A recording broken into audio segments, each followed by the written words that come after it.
Halo Sobat Warta Kota dan Gen Z, welcome to Ekspektasi, Ekspresi dan Prestasi. Bareng sama aku Peter, gantiin Vincent dulu ya. Kalian pasti familiar dong dengan namanya FOMO atau Fear of Missing Out, yang bikin kita ngopi terus setiap hari, bikin kita nongkrong terus setiap hari. Kalian tahu nggak sih, kalau investasi itu penting banget buat kita ke depan nanti. Pas banget nih, aku udah datangin bintang tamu yang ngerti banget tentang investasi itu apa, investasi itu bagaimana.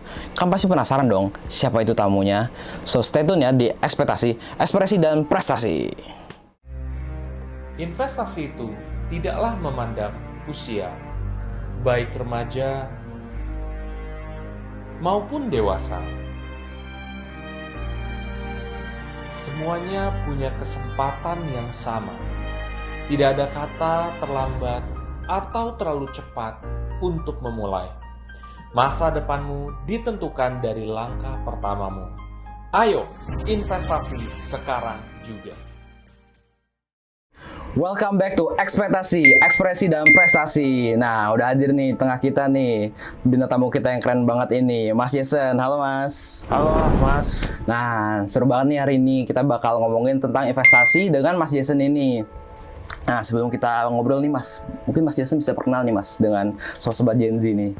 Oke, buat Sobat Gen Z, perkenalkan aku Jason. Aku adalah Marketing Coordinator atau Marketing Communication Coordinator dari Ciptadana Asset Management atau juga Head of Markom dari Ciptadana. Dan ya, mudah-mudahan apa yang aku sharingin hari ini dapat jadi manfaat juga buat penonton yang lagi nonton saat ini. Oke, daripada berlama-lama, mending kita langsung tanya Mas Jason aja kali ya. Jadi sebenarnya investasi itu apa sih Mas?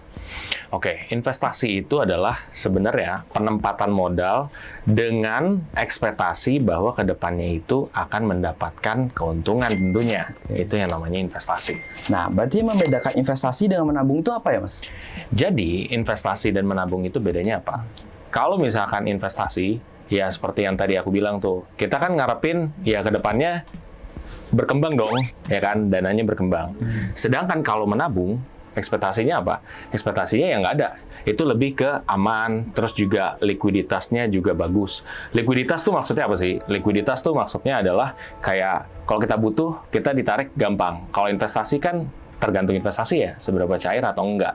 Jadi seperti itu sih. Tapi dari segi kalau misalkan semakin besar potensi keuntungan investasinya, biasanya risikonya juga akan sejalan. Itu yang sering orang lupakan bahwa oh ya returnnya gede nih. Tapi ternyata di balik itu risikonya itu pasti juga akan sejalan besarnya. Kalau misalkan risikonya itu ternyata di bawah, itu harus curiga. Gitu sih, mungkin itu bedanya. Oke, baik Mas. Nah, sebelum kita lanjut ngobrol dengan Mas Jason ya. Nah, Mas, aku mau ngajak Mas buat meriak konten yang udah kita siapin nih Mas. Ada 2 sih. Oke, boleh. Nah, langsung aja kita ke segmen Apa Kabar Dunia. Nasuya.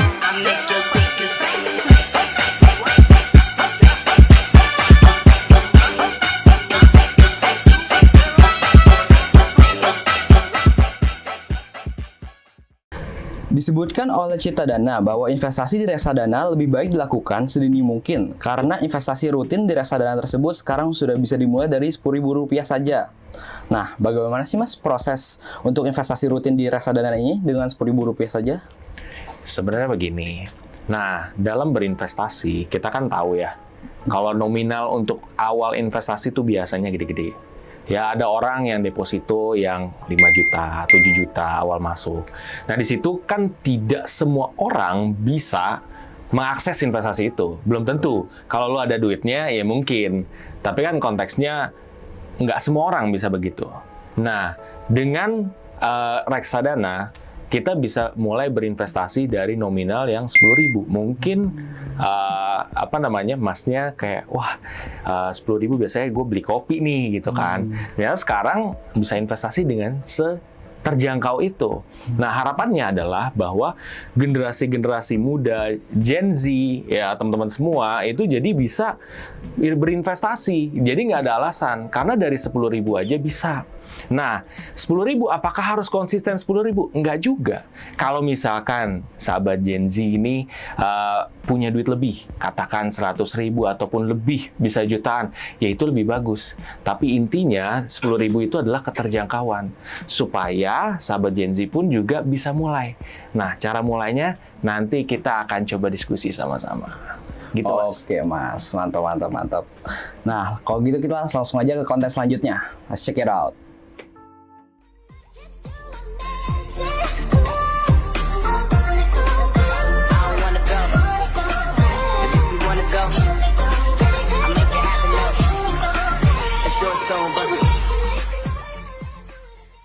Untuk Gen Z, beli mobil dulu atau rumah dulu? Wah, ini Mas, masih menjadi pertanyaan baik Gen Z ya Mas. Ya. Keputusan mana sih Mas yang lebih bijak sebenarnya untuk jangka panjangnya? Ngambil rumah dulu apa mobil dulu Mas buat Gen Z? Nah, pertanyaannya, coba aku tanya Mas dulu. Waduh. Kalau Mas gimana dalam posisi itu? Apakah beli mobil atau beli rumah? Dan kita nggak ada yang bilang jawaban salah ya, gitu. Kita coba dulu. Gimana Mas? Mungkin kalau aku, ya karena aku juga masih tinggal di rumah orang tua ya Mas ya, Yeah. dan aku masih pengen dekat lah sama orang tua. Yeah. Jadi kayaknya aku mungkin ambil mobil dulu sih Mas, karena aku juga jadi bisa ada mobil di rumah, jadi bisa nganterin ibuku misalkan lah perlu kemana, kayak gitu-gitu sih Mas kalau aku. Jadi larinya lebih ke kebutuhannya tuh seperti apa gitu ya? Iya betul Mas. Nah, jadi sebenarnya kalau dari sudut pandang aku juga, ketika misalkan mau beli rumah atau mobil, tergantung dari skala kebutuhannya gimana. Karena setiap orang beda-beda. Kalau misalkan ada orang yang pekerjaannya misalkan ojol mobil misalkan, dia menggunakan mobil untuk active income dia atau di mana dia tuh bekerja dapat dari situ. Ya otomatis kalau dia harus mencicil mobil atau membeli mobil, berarti itu dulu yang diutamakan dibandingkan dengan rumah. Tetapi kalau tidak ada kebutuhan yang mendesak seperti itu, maka bisa dicicil rumah. Tapi baiknya Mas, kalau bisa dua-duanya kayaknya oke deh. Iya sih Mas ya. Itu sih sebenarnya. Ya. Nah teman-teman Gen Z, nanti kita bakal ngobrol lebih baik lagi nih dengan Mas Jason. Iya. Kalau gitu makanya kita stay tune terus ya di Ekspektasi. Ekspektasi dan prestasi.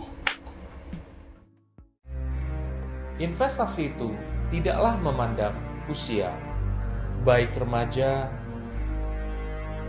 maupun dewasa. Semuanya punya kesempatan yang sama. Tidak ada kata terlambat atau terlalu cepat untuk memulai. Masa depanmu ditentukan dari langkah pertamamu. Ayo, investasi sekarang juga. Welcome back to Ekspektasi, Ekspresi dan Prestasi. Nah, sekarang kita lanjut ngobrol dengan Mas Jason ya Mas ya. Nah, apa sih, tadi kan kita udah ngomong sedikit ya Mas tentang investasi dan menabung. Ya. Apa sih Mas advantage dari investasi dibanding menabung itu sendiri? Kalau mungkin bisa dijelaskan lebih lanjutnya lagi. Sebenarnya itu sama aja dengan perbedaan tadi Mas. Jadi kalau misalkan investasi itu ya duit yang kita misalkan sisihin itu dia bisa punya potensi untuk berkembang, tapi resiko itu akan sejalan. Tapi kalau misalkan menabung itu pada dasarnya tuh nominalnya akan lebih tetap dan ya resikonya cenderung lebih sedikit. Tetapi di satu sisi kan kalau misalkan investasi tersebut tuh kita tuh punya harapan kan ke depannya bakal lebih gede. Tapi kan nggak selalu seperti itu. Advantage-nya ya kalau investasi ya kita harus terima resiko. Sedangkan kalau menabung ya mau cari safe aja di situ. Jadi nggak ada yang salah dan nggak ada yang benar. Tergantung kita siapnya gimana gitu. Kalau kita misalkan belum siap, ya mendingan mungkin menabung dulu. Investasi, ya mungkin ketika kita udah siap, ini resikonya baru oke gitu sih. Mas. Nah, kalau sebagai pemula nih Mas, cara terbaiknya untuk mulai investasi itu apa sih Mas? Kalau sebenarnya buat sahabat Gen Z juga yang masih pemula, itu bisa mulai sebenarnya gampang. Pertama tentuin dulu tujuan investasinya apa. Atau tujuannya apa sih? Mau ngapain? Gitu. Kayak kita nih, mau kemana-mana. Harus tahu dong tujuannya kemana gitu. Misalkan, tujuannya aku mau beli dana rumah, katakan. Oh, ya udah, tujuan udah. Sekarang, kedua, itu tentuin kita tuh seberapa besar sih ngambil resiko. Setiap orang beda-beda, Mas. Kayak misalkan aku Masnya apa, ini siapa, itu beda lagi. Ada yang berani ngambil risiko gede, ada yang sedang, ada yang juga besar sebenarnya. Kita kenal ada yang namanya konservatif, moderat, dan agresif. Nah, di antara itu kita harus sesuaiin dulu nih. Itu gimana? Kalau misalkan kita nggak berani ngambil resiko yang besar, gitu ya, katakan resiko kita kecil, itu bisa di reksadana pasar uang juga. Kalau di Ciptadana ada yang namanya Ciptadana Cash juga. Nah, itu juga bisa jadi alternatif. Kalau yang misalkan resikonya sedang-sedang aja, nggak berani yang terlalu ngambil risiko banget, tapi juga bukan berarti yang takut juga, berarti itu bisa di reksadana pendapatan tetap atau obligasi. Itu juga bisa. Terus ada juga reksadana saham. Ya, reksadana saham untuk yang berani ngambil risiko besar. Jadi, disesuaikan dulu nih, kira-kira itu seperti apa tujuan nama profil resikonya. Baru setelah itu, sanggupnya berapa? Minimal investasinya itu gimana?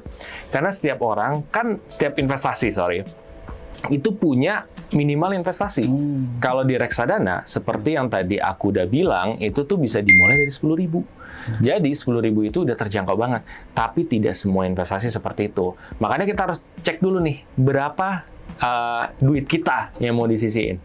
Itu ya. Lalu yang ketiga itu, tentunya adalah kita harus pelajari dulu investasi yang kita pengen dalemin. Karena apa? Biar nggak tersesat. Ya, karena banyak juga seperti dengan era besar sekarang kayak gini, ya sebenarnya teknologi bagus, tapi kan banyak juga yang memanfaatkan dengan cara yang salah. Dan ketika udah itu baru mulailah investasi. Setelah investasi, baru evaluasi setiap 3-4 bulan. Buat apa? Buat kita cek, ini gimana nih, apakah sesuai atau enggak dengan ekspektasi kita. Kenapa dia turun, kenapa dia ini. Nah, dengan seperti itu, kita bisa tahu pola-polanya seperti apa. Sisanya sih banyak sebenarnya. Kita bisa mempelajari literatur lebih dalam dan lain. Tapi pada intinya, itu konsepnya seperti itu, Mas. Nah, kan tadi ngomongin tentang investasi tuh harus ada modalnya gitu ya, Mas ya. Nah, mungkin ini pertanyaan relate juga ya dengan Gen Z ya. Gimana sih Mas cara menimbulkan habit atau kebiasaan menabung untuk nantinya bisa diinvestasikan begitu? Dari usia muda gitu, Mas. Oh ya, jadi buat sahabat Gen Z nih, gimana sahabat Gen Z, masih ada kesulitan dalam menabung atau gimana? Karena sebenarnya kalau sulit dalam menabung itu hal yang menurut aku sih lumrah ya, gitu. Karena pada zaman aku mungkin masih kuliah, waktu SMA, aku struggle banget nih untuk nabung tuh gimana sih caranya gitu. Nah, tapi pada konsepnya kita harus mengerti dulu, menabung tuh ngapain sih harus nabung dan investasi? Kita harus lihat bahwa memang secara kebutuhan dan keinginan manusia itu tuh tidak ada batasnya sebenarnya. Tapi sumber dayanya terbatas. Nah, kalau sumber dayanya terbatas sedangkan keinginan nggak terbatas, kita harus punya preparation. Nah, preparation itu dengan cara menabung dan investasi. Nah, caranya gimana? Ada yang namanya metode sisih dan sisa. Nah, sisih itu adalah metode di mana misalkan kamu setelah dapat gaji atau misalkan sahabat Gen Z belum kerja, mungkin dari uang jajan disisihin. Berapa persen, misalkan 20% atau berapa terserah. Nanti disisihin. Nah, itu metodenya. Kalau sisa rata-rata orang susah. Kebanyakan daripada kita kan ya gimana ya? Aku nih ada duit bulanan. Terus habis itu aku nunggu ada sisa deh baru invest. Tapi itu susah tahu. Karena rata-rata mungkin konsepnya gini ya, nggak tahu ya, mungkin setiap orang tua beda. Kayak, kalau makanan itu tuh lebih baik dihabiskan, bukan disisakan. Jadi orang mikirnya sisa tuh kayak harus dihabisin. Nah, jadi itu mendingan disisihin dari awal. Itu bisa jadi salah satu metode juga. Jadi semakin dia bisa menyisihkan, itu lama-lama berkembang. Kedua, dia juga bisa mempelajari soal literasi keuangan. Atau kita misalkan punya anak, nah punya anak tuh kita kasih ajaran dari kecil, kasih celengan. Celengan itu kita sisihin. Atau mungkin dari si anaknya sendiri yang disisihin. Jadi misalkan bisa konsep, si bapaknya ngasih duit jajan sekian nih. Terus nanti berapa persen disisihin, ditaruhin di tabungan. Atau mungkin dari si anaknya sendiri yang dia naruh di tabungan. Sebenarnya pada dasarnya itu kebiasaan. Kebiasaan itu terus aja digali lama-kelamaan, itu jadi nggak kerasa dan banyak. Nah, kalau misalkan udah dilatih kayak gitu, akhirnya duit tuh nggak kerasa untuk terkumpul. Nah, duit akan kerasa ketika itu lagi susah. Ketika lagi susah, duit kemana gitu kan. Tapi ketika kita udah prepare, udah bikin habit dari kita misalkan sekarang yang lagi enak, ketika terjadi sesuatu, aman.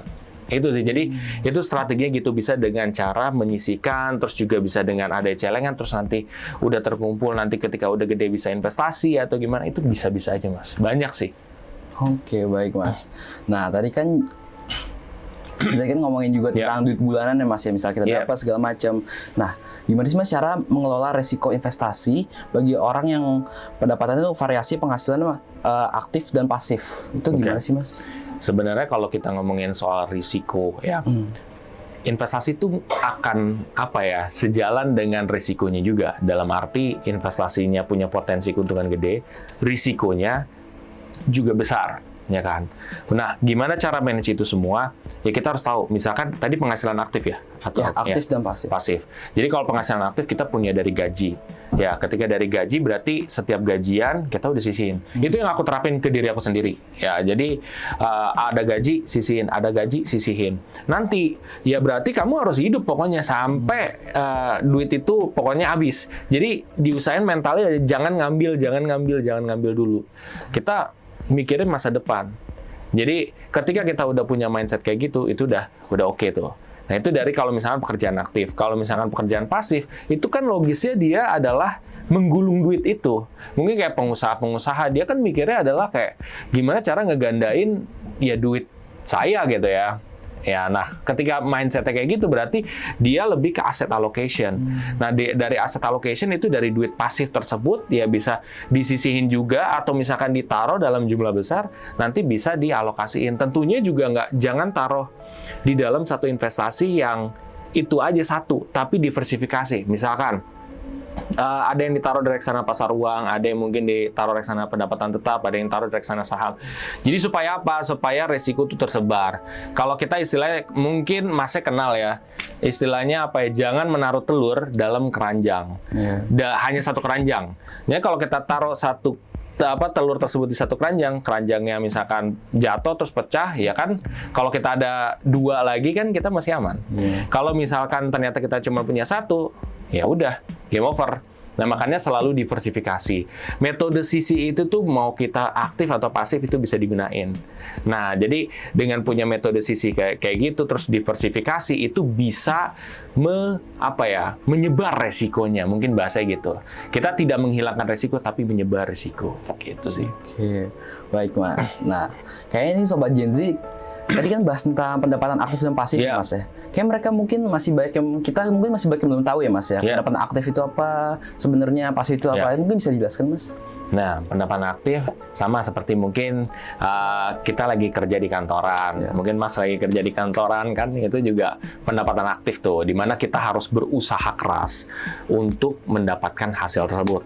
Tapi kalau pendapatan pasif, jadi otomatis ya uang kita yang bekerja buat kita gitu. Jadi kayak misalkan contohnya adalah, dan kita tuh tidak perlu effort banyak untuk menghasilkan tersebut, bahkan nggak ada sama sekali. Contoh reksadana. Reksadana kan kita nggak perlu harus mantauin setiap hari. Kita ada rezeki nih misalkan, terus habis itu kita investasi di reksadana. Hal-hal yang ribet, yang soal milih aset yang ada di dalam, itu tuh urusannya dari manajer investasi. Tugas kita adalah fokusnya menyisihkan, ya tentunya analisa dulu. Kalau udah oke, yang tadi tujuan profil resiko dan lain-lain itu udah, ya udah kita tinggal fokusnya tenang. Sedangkan kalau misalkan kita yang aktif, kayak misalkan saham, kan kita nggak ada waktu dan lain-lain. Jadi itu sih pasif sebenarnya kayak gitu. Nah kalau aktif ya kerja tadi. Bedanya kayak gitu sih Mas.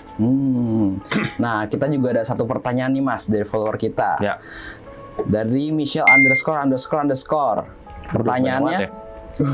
Pertanyaannya apa pengaruh media sosial dalam membentuk persepsi dan tindakan Gen Z terhadap investasi? Mungkin kalau dari Masnya gimana Mas tanggapannya? Nah, jadi kalau dari aku gini ya.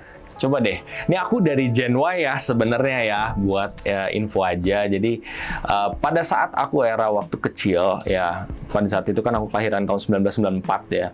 Di situ aku kayak dulu punya HP aja itu mungkin kelas 5 atau kelas 6 SD. Sekarang anak-anak Gen Z kelas 1 SD, kelas 2 udah ada teknologi udah termasuk HP dan dia udah punya. Nah, apakah itu membuat kita konsumtif? Ya, punya potensi. Karena dia dikelilingi oleh teknologi yang sangat banyak. Nah, teknologi yang sangat banyak itu bisa berdampak positif dan juga berdampak negatif.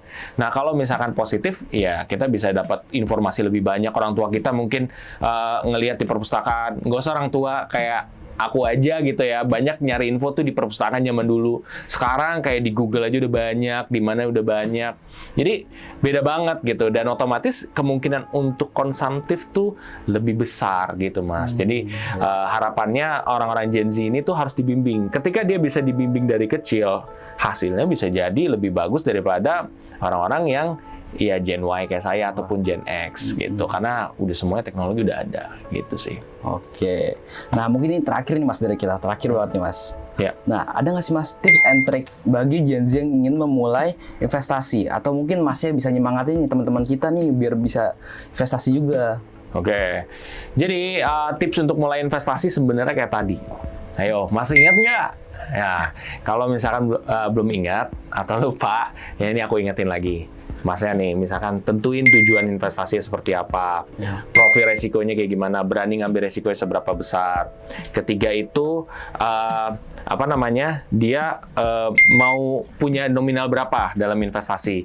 Itu tuh baku banget tuh. Ketika setelah itu baru dia investasi. Setelah investasi dia evaluasi. Setelah evaluasi ya udah tinggal kita nikmatin aja. Lihat prosesnya naik turunnya. Semakin kita berpengalaman, kita mengetahui, kita sudah belajar, otomatis itu akan jadi mateng ilmu tersebut. Dan nggak kerasa, mungkin sahabat Gen Z sekarang itu jadi salah satu miliuner di kedepan hari. Gara-gara hal-hal kecil doang. Ya, jadi jangan pernah meremehkan hal-hal kecil. Karena bisa jadi hal-hal kecil itu yang membuat kamu suatu hari jadi luar biasa. Jadi jangan meremehkan kalian bisa investasi dari 10.000. Jadi mudah-mudahan itu bisa menyemangati sahabat Gen Z juga ya. Gitu sih. Nah, nggak kerasa nih, kita di penghujung acara aja. Seru banget ya hari ini kita bisa berbagi banyak ilmu dari Mas Jason juga. Terima kasih banyak Mas Jason untuk ilmu yang udah diberikan kepada kita semua. Terima kasih juga untuk sahabat Gen Z yang udah menonton ekspektasi hari ini. Suarakan mimpi, wujudkan aksi. Aku Peter, pamit undur diri. See you on the next episode. Tonton terus ekspektasi, ekspresi, dan prestasi.